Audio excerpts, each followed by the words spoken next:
proceed now to the public comment section of today's agenda. If you'd like to make a public comment, please form a line behind Mr. Tony there. Yes, stage left to your right. That's the microphone. And again, if we can ask you to keep your comments to as close to 2 minutes as possible. Try not to be too repetitive or redundant from prior speakers. If you have something in writing, we'd love to get it in writing, and we'll try to keep this moving along. To those gentlemen right in front of you. Thank you, Chairman. And please introduce yourself when you begin. Yes. My name is Mark Toney. I'm the Executive Director of TURN, the Utility Reform Network. I'm here to explain why TURN opposes Proposition 16. We oppose the PG&E customer retention through captivity rather than offering stellar service at low prices. TURN has historically been neutral on public power campaigns. We believe in the local decision-making process. However, the local community has decided to do that. We believe that reducing competition diminishes PG&E's incentive to provide the best service at the lowest prices, and that Proposition 16 is bad for all PG&E customers, not only for those who want public power. In the handout, I've provided that PG&E is requesting a nearly 20% rate increase for 2011, even with the bad economy. There's a Table 2.1 that shows that from their latest general rate case filing. PG&E rates are among the highest in the state and higher than most public utilities. There's a chart that, at least as of 2008, lists the kilowatt cents per hour charge. Then PG&E is spending up to $35 million collected from ratepayers to fund this initiative. 100% of the $14 billion in operating revenue for PG&E Corporation comes from the PG&E utility. I've included the financial data from the 2008 PG&E annual report. We basically believe that it's a abuse of the ballot initiative process for PG&E to be the sole funder of an initiative that's designed to benefit itself, and that this is a sign of PG&E moving from what we support of a model of a regulated utility into a model of wanting a regulated monopoly to moving towards a protected monopoly. Thank you very much. Thank you very much. 2 minutes right on the dot. Thank you. My name is Jeff Shields. I'm General Manager of South San Joaquin Irrigation District. I'm going to focus quickly on just two comments. First of all, South San Joaquin Irrigation District was formed by the voters, and my board of directors stands for election every 4 years. All 5 of my current directors have been contested by PG&E. Sometimes they've spent as much as $40,000 to unseat one local irrigation district board member. We are exposed to the electors, and PG&E has never won an election in our service territory. Interestingly, we've never attended a PG&E board meeting. We don't record their meetings. We don't have the opportunity to look behind the curtain at a lot of their costs, but they do tape record our meetings. They do pay for consulting firms to campaign against my board members. So my first comment is, for 100 years, we've enjoyed the sunshine of public scrutiny, and we think that it's only fair to expose that to PG&E. Now, let me tell you why I'm really here, and that's my second comment. And that has to do with, I think, something that the supervisors from San Francisco spoke to, and that is what's really at risk here. And let me start this comment out with the fact I'm a California veteran. That means something to me, our Constitution. I defended this Constitution in uniform. PG&E tells me that their shareholders are the ones that are funding this campaign. And if that's true, then it's important that we look at who those shareholders are. So let's start out. One of the largest shareholders of PG&E Corporation is Barclays Global UK Holdings. Barclays Global UK Holdings owns 14.4 million shares of PG&E, 3.9%. That means Barclays UK Holding is going to change my constitution to the tune of $1,170,000 contribution to this campaign. KBC Group NV, whatever that is. I can tell you this, it's based in Brussels, and it's a banking institution of some kind. They're putting $12,000 into changing my constitution. Okay, thank you. I need to ask you to wrap it up. Okay, less egregious, J.P. Morgan Chase. $25 billion taxpayer bailout. They're putting in $744,000. If these foreign banks... Any additional comments you want to submit in writing, we're happy to take. Okay, Next thank speaker, you. I will please. give you written comments. Thank you. My name is Hisham Attel. I am the Deputy General Manager for Merced Irrigation District. The district services 7,400 customers in its area, and of all the agencies you're going to hear about today, Merced Irrigation District will be the most impacted by this proposition because MID does not have an exclusive area. Therefore, we compete with PG&E door to door. The district has about 120 megawatt worth of electricity between hydroelectric and stuff that we're looking at as far as wind and biogen. And the peak power for our area is about 90 megawatt. If this proposition passes through, what we have today, I wouldn't call risky, but if this proposition passes through, we have $100 million worth of assets that will be sunk, and the ratepayers would have to deal with. Why is this proposition? What's the significance of an exclusive area versus non-exclusive area? If I have a barber shop that wants to open today, that wants to connect to Merced Irrigation District after the proposition in the city of Atwater, we have to get a 2/3 vote for 3 cities and 5 towns and within the area of the Merced Irrigation District, because we compete door to door. If we have and the proposition is ambiguous. If there's a business that happens to decide to go back to PG&E in our case, and we were able to be able to bring it back, going to PG&E would be a one-way ticket. Coming back, it would require a 2/3 vote because the proposition doesn't say when are we expanding versus when we are not expanding our area. So what's going to happen in the long run is that the service area of the district could be shrinking, and that could put a bigger and bigger burden on our facilities. Okay. Let me ask you to wrap it up, please. Well, my request to this body is, if this proposition passes, we would request that the body look at whatever authority it has to re-level the playing field. Otherwise, you're going to see a lot of damages happening to our type of municipalities. Thank you very much. Next witness, please. Thank you, Mr. Chair. Members, David Jones on behalf of 2 clients. Burbank Water and Power is opposed for obvious reasons, and the mayors and council members of Marin County are also opposed. Thank you. Thank you. Next witness. Good afternoon. I'm Ann Trowbridge, and I represent Merced Irrigation District and Modesto Irrigation District, both POUs.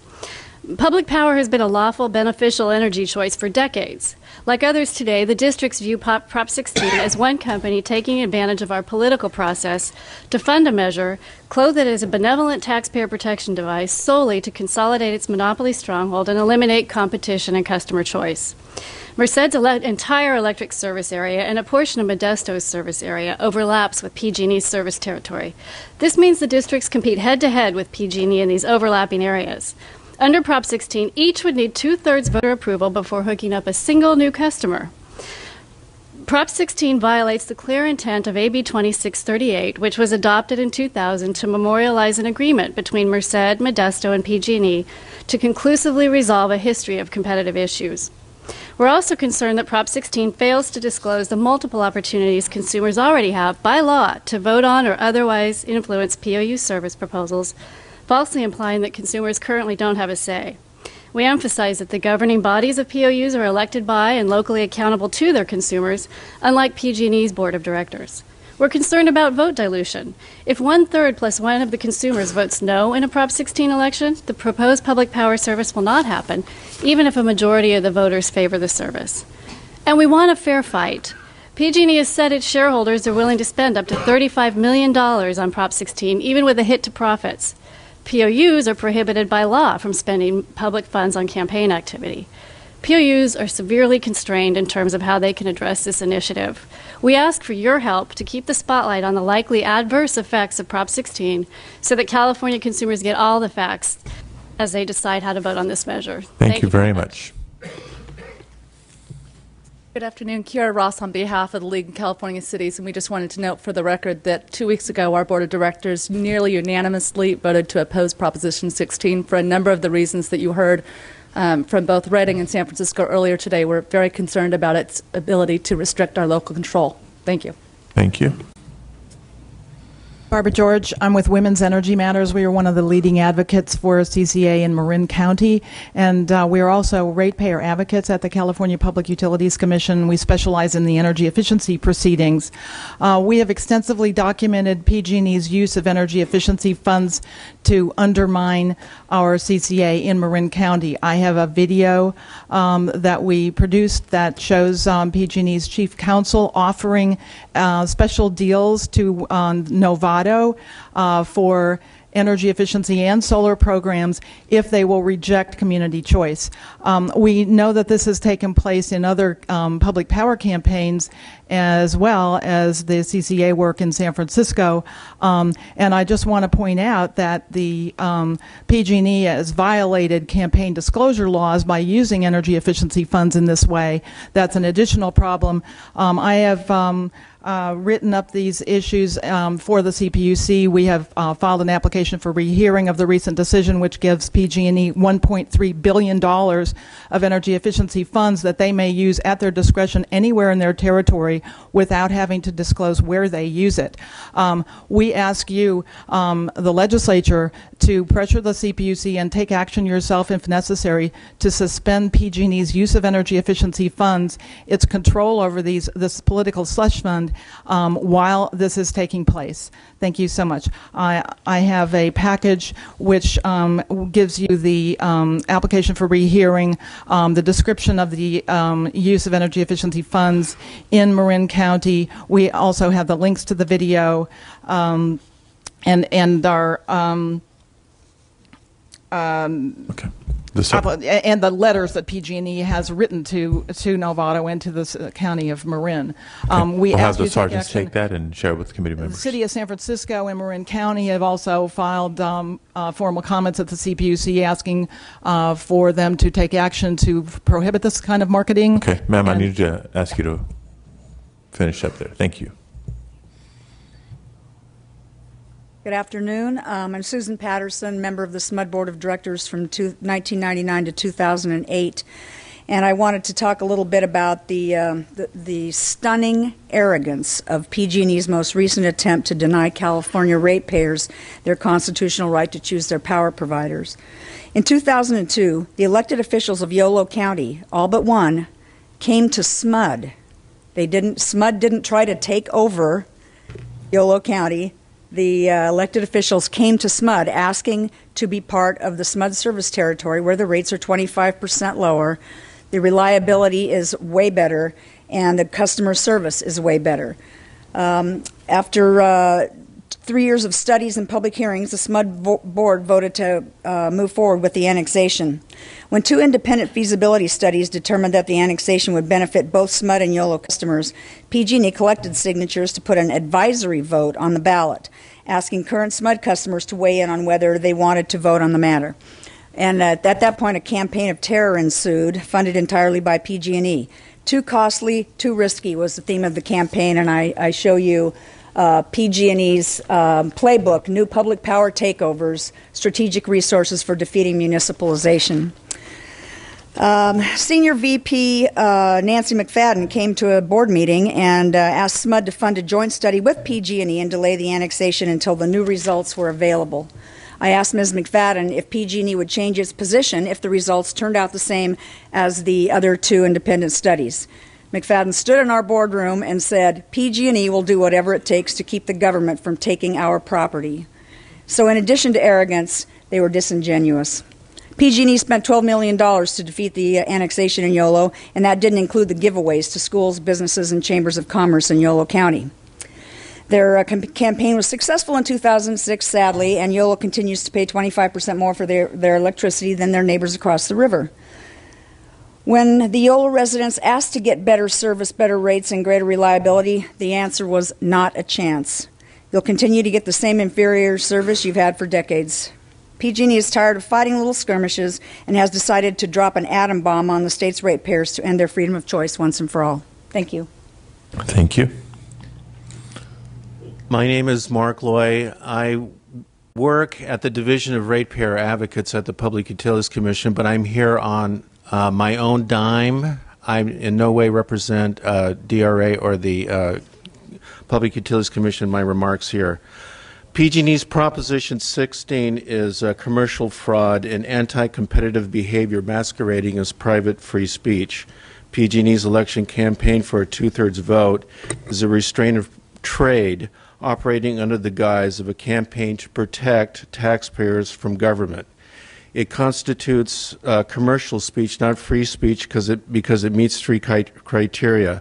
PG&E's speech is directed at a commercial audience, that is, its customers.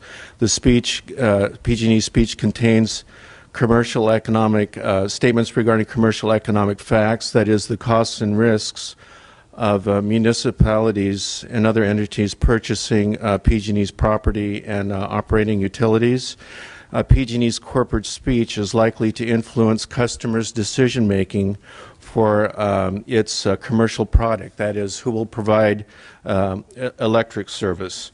To be fair, this goal of protecting taxpayers from government via elections should logically and reasonably be extended to include the choice of state regulation of PG&E service. And in addition, if you think that the demarcation between PG&E and other service providers is so clear, then you should read the briefs and the PUC's line extension allowances. There's a lot of competition for commercial and other real estate developments that's going to be adversely impacted by this proposition. Thank you very much. I have comments too. Thank you. 2 minutes right on the dot. Hello, my name is Dan Berman. In the course of writing a book called Who Owns the Sun with the late John O'Connor, a book that came out in the late 90s, we investigated what SMUD was doing, and we found out that democracy is good for the energy business. It's the only entity in the whole world that chose by a vote of the people to shut down a nuclear power plant. Secondly, we found out that SMUD was a pioneer in solar energy. They have 1.5 times as many, this is a couple of years ago, 1.5 times as much solar electric capacity, photovoltaic per capita as PG&E, twice as much wind. So some people, after reading this book and reading a review of it, said, let's take over the electric company. So we start meeting at a cafe, at the Roma Cafe in Davis. And there was a guy, his name is Jim, forget his last name. He started coming to all the meetings, was always adverse to everything we were doing. He had an objection. We had heard a rumor he had been a PG&E employee and was retired. Well, when we tried to put the issue before the voters, Davis Municipal Utility District in 2000, he stood up and testified against it. A year later, using resources, FERC Form 2, page 357, we found out he'd passed go and collected over $90,000 in 1997 from PG&E as a consultant. The next year, 1998, he collected over $86,000. So we wrote it up in a local rag called the Flatlander, PG&E's Mole in Davis. But then we thought, well, let's go, if we want to bring the benefits of public power and democratic electricity to Davis, why not go with a proven organization, SMUD? We tried, we campaigned, PG&E, through a kind of trick of the ballot, forced us to have an election on whether to extend, we ended up having 2 elections in the year 2006 over whether we'd be able to take over, SMUD would be able to take over 70,000 meters. So you've had over 2 minutes now, and I appreciate the story, but okay. I need you to make the point. They spent $13 million on a local election. That's plutocracy in action, $100 per elector. Think of that when you think of democracy in action. That's not democracy. That's rule by the rich or plutocracy. Thank you very much. Thank you. Hi, my name is Megan Matson. I'm with Main Street Moms. We're a member group of the Broad Alliance in Marin County that has been working in a public participatory process myself for 3 years, but it's been a 7-year process. I think that's we've been to the city and town council meetings of 11 cities and towns and numerous board of supervisors meetings. It's the proper process for something this complex. I just wanted to say that to correct PG&E's representation that this effort is targeting CCAs because they are too risky for us clueless ratepayers. It was acknowledged in the decisive Board of Supervisors meeting by the supervisors that PG&E represented the only remaining significant risk for our CCA. And when PG&E described the stalled and or failed CCA in San Joaquin, if you read the last minutes of that CCA, PG&E's interference and delay was the risk that killed that CCA. So they have made a straight financial calculation that spending $13 million in Yolo County, $16 million on PR against San Francisco's CCA, whatever they've been spending to show up in force at each of these tiny town council meetings in Marin, and to really bury us in now glossy mailers. They're phone banking people, offering them better rates. They're everywhere in Marin. They've made a calculation that they can stop spending that money spot by spot and can finish us off once and for all with the $35 million on Prop 16. So please do everything you can to stop this thing. Thank you. Last but certainly not least. Thank you, Chair Padilla and Fuentes. Thank you very much for holding this hearing. My name is Mariko Yamada. I currently represent the 8th Assembly District, which includes Yolo County. And I wasn't planning to speak originally, but having watched the hearing this afternoon and hearing some of the comments, I felt compelled to just add this bit of information. I was on the Yolo County Board of Supervisors during the SMUD annexation period, when we, Yolo County officials, all 4 cities, and the majority of the Board of Supervisors all voted to support an effort to annex into a proven public utility, the Sacramento Municipal Utility District. I can tell you that after 3 years of studies and agreement on all sides that this would be a good thing for both Sacramento and Yolo counties, we did engage in an effort to bring that annexation to fruition. Everything that you've heard from the previous speakers about the tactics used, the amount of campaign funds, and other opportunities for PG&E to use their superior financial power to prevent us from the annexation did not really hold true in Yolo County.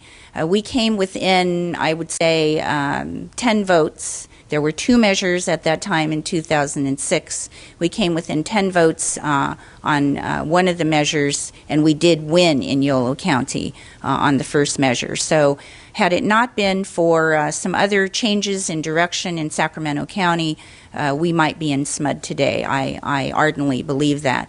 I think PG&E has taken notice of the fact that it doesn't take all the money in the world to reach the voters, to persuade people that public power is superior in many respects to the IOU, investor-owned utility provision of service.